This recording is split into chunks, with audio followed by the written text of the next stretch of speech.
Alam mo, sa ibang January 10, 2025, sa ibang lugar walang daga. Walang daga.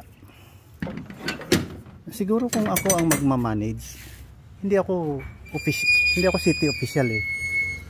Tingnan mo ito.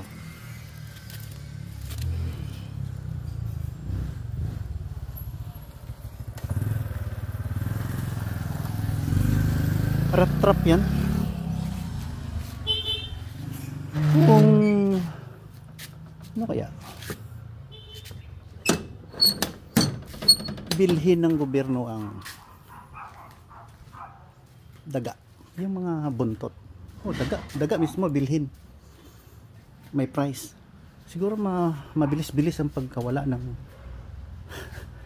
mga ano to, mga rodents na to. Kung may effort ang government to eradicate itong mga daga na ito para maiwasan na ang pagdami nila, bilhin ang mga daga. Siyempre patay, bilhin. Siguro mas mabilis ang pagkawala ng mga daga. Idea ko lang, kasi maliit pa kami, binibili ang daga doon sa amin sa baryo 5 ng banga, binibili. So ang effort ng mga tao, dakpin yung mga daga, at nawala nga ang mga daga hanggang ngayon. That was 50 years ago.